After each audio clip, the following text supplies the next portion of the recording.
Hi hello నమస్తే. నేను Raju. Welcome to prime nine news. నాకు ఇప్పుడు ఒక విషయం గుర్తుకొచ్చింది. సరిగ్గా 2 నెలల క్రితం అనుకుంటాను. ఆంధ్రప్రదేశ్‌లో ఉన్నటువంటి మదనపల్లిలో ఆర్‌డీఓ కార్యాలయంలో కొన్ని ఫైల్స్ తగలబడిపోయాయి. బహుశా మీకు కూడా గుర్తు ఉండే ఉంటుంది. అప్పుడు జరిగినటువంటి హడావుడి, అప్పుడు మీడియాలో జరిగినటువంటి రచ్చ అంత ఇంత కాదు. ఎక్కడ చూసినా మదనపల్లి ఫైల్స్ అని చెప్పేసి భారీ ఎత్తున ప్రచారం జరిగింది. అక్కడ ఏదో జరిగిపోయింది అని చెప్పేసి తీవ్ర స్థాయిలో వార్తా కథనాలు హల్చల్ చేసి అందరం కూడా చూసాం. ఆ సంఘటన జరిగిన వెంటనే అమరావతి నుంచి స్పెషల్ హెలికాప్టర్‌లో వచ్చేసారు అధికారులు. అలాగే రెవెన్యూ శాఖ ముఖ్య కార్యదర్శి వచ్చారు. అలాగే పోలీస్ శాఖ నుంచి డీజీపీ గారు వచ్చారు. వీళ్ళంతా కూడా వచ్చేసి మదనపల్లిలో ఉన్నటువంటి మదనపల్లి ఫైల్స్‌కి సంబంధించినటువంటి కేసుని చాలా సీరియస్‌గా తీసుకోబోతున్నాం. దీన్ని సీఐడీకి అప్పగించబోతున్నాం.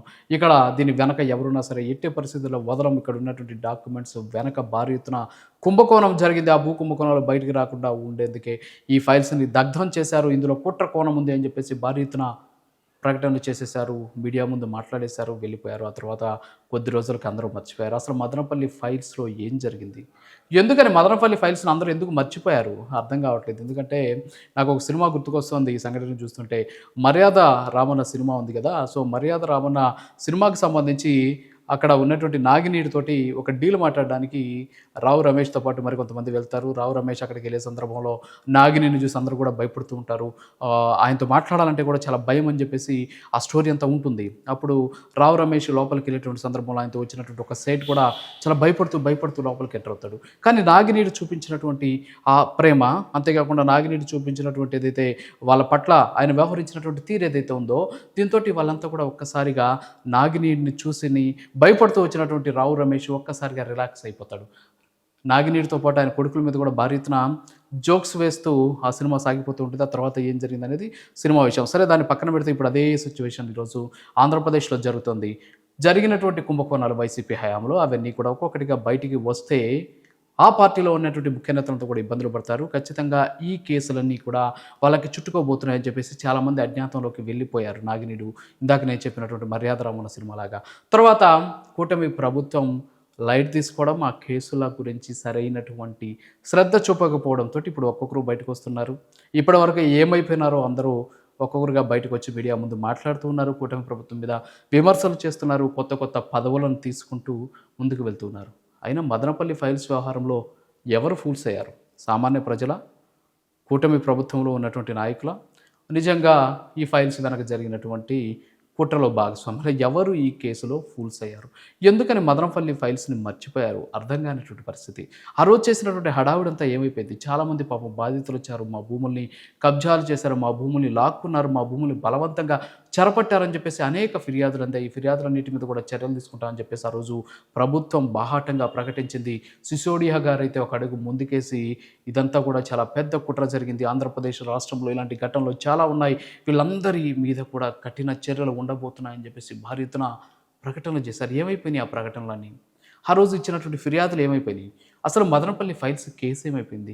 పెద్దిరెడ్డి రామచంద్రారెడ్డికి భయపడుతున్నారా? లేకపోతే పెద్దిరెడ్డి రామచంద్రారెడ్డి ప్రమేయం లేదా? లేకపోతే పెద్దిరెడ్డి రామచంద్రారెడ్డికి ఈ మదనపల్లి ఫైల్స్‌ని అంటగట్టినటువంటి మీడియాకి చాలామంది మీద పరువు నష్టం దావా కేసులు కూడా నమోదయ్యాయి. ఎవరు ఫూల్స్ అయ్యారు? మీడియా ఫూల్స్ అయిందా ఈ వ్యవహారంలో?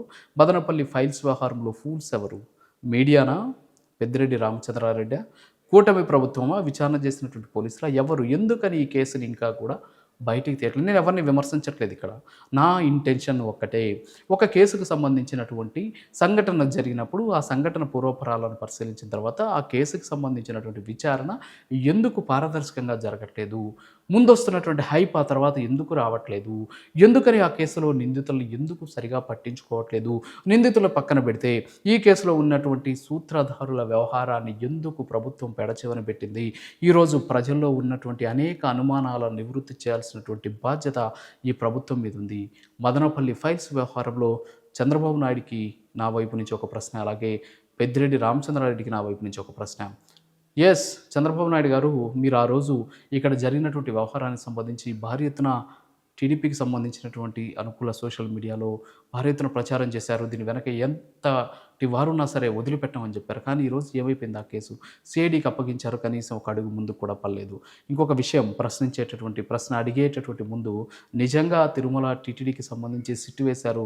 సిట్‌లో కూడా ఇలాంటి పరిస్థితి వస్తుందేమో అని అనుకోని బహుశా సుప్రీంకోర్టు ఒక స్వతంత్ర సిట్‌ని ఏర్పాటు చేసినట్టుంది. ఇదంతా కూడా వైసీపీకి అనుకూలం అనుకుంటున్నాం. కాదు, నిజంగా వైసీపీ మీరు సుప్రీంకోర్టు వేసినటువంటి సిట్ తోటి ఇబ్బందుల్లోకి వెళ్ళిపోయారు. ఎందుకంటే ఆంధ్రప్రదేశ్ రాష్ట్రం సిట్‌గాని ఏర్పాటు చేసి ఉంటే బహుశా మీరు బ్రతికిపోయిండు వారేమో మదనపల్లి ఫైల్స్ లాగా. కానీ ఇప్పుడు సుప్రీంకోర్టు సిట్ వేసింది కాబట్టి మీరు ఈరోజు ఖచ్చితంగా ఆ సిట్‌లో వచ్చేటటువంటి వాస్తవాలకి బాధ్యత వహించక తప్పదు. ఇకపోతే చంద్రబాబు గారు అసలు ఎందుకు ఈ కేసును వదిలేశారు? మదనపల్లి ఫైల్స్ వ్యవహారంలో చాలామందికి చాలా ప్రశ్నలు ఉన్నాయి. ఆ ప్రశ్నలకి సమాధానం చెప్పాల్సినటువంటి బాధ్యత మీ ప్రభుత్వం మీద ఉంది. ఆ రోజు చేసినటువంటి హడావిడి ఈరోజు ఎందుకు చేయట్లేదు? వెంటనే దీని మీద చర్యలు తీసుకోండి. చాలామంది పాపం పేదలు తమ భూములు కోల్పోయారు. చాలామంది తమ భూములను చెరపట్టినటువంటి వాళ్ళని ఏమీ చేయలేకపోతున్నామని చెప్పేసి నిస్సహాయత వ్యక్తం చేస్తున్నారు. వాళ్ళలో ధైర్యం నింపింది మీ ప్రభుత్వం. కానీ ఇప్పుడు ఆ ధైర్యం చచ్చిపోయేలాగా ఉంది. ఆ ధైర్యాన్ని కాపాడాల్సినటువంటి బాధ్యత మీ మీద ఉంది. ఇక పెద్దిరెడ్డి రామచంద్రారెడ్డి గారు మరి మీరు ఆ రోజు చాలామంది మీడియా మీద విరుచుకుపడ్డారు. నాకు ప్రమేయం లేదు, నాకు సంబంధం లేదని చెప్పేసి చాలామందికి కూడా మీరు లీగల్ నోటీసులు కూడా పంపించారు. మరి ఈ కేసుకి పెట్టినటువంటి ప్రభుత్వం మీద మీరెందుకు లీగల్ నోటీసులు పంపలేదు? అలాగే ప్రభుత్వానికి సంబంధించినటువంటి సోషల్ మీడియా మీద ఎందుకని మీరు మాట్లాడలేదు? అంటే ఎవరిని ఎవరు ఫూల్స్ చేయాలనుకుంటున్నారు? సో దీనికి కూడా మీరు సమాధానం చెప్పక తప్పదు. ఇక ఈ కేసు వ్యవహారాన్ని గానీ బయటికి తీస్తే వాస్తవాలు వెలుగు చూస్తాయి. చంద్రబాబు గారు చాలామంది మీ మీద ఆశలు పెట్టుకొని ఉన్నారు. మదనపల్లి ఫైల్స్ కేసు బయటికి తీసి నిజమైనటువంటి నిందితుల్ని ఒక్కసారి శిక్షిస్తే నిజంగా మీ మీద పెట్టుకున్నటువంటి నమ్మకం ప్రజల్లో ఇంతింతై వటుడింతై అన్నట్టు పెరిగి పెద్దదవుతుందనేది నా వైపు నుంచి ఒక సూచన. Thank you. ఇది ఇవాల్టి స్పెషల్ అనాలిసిస్.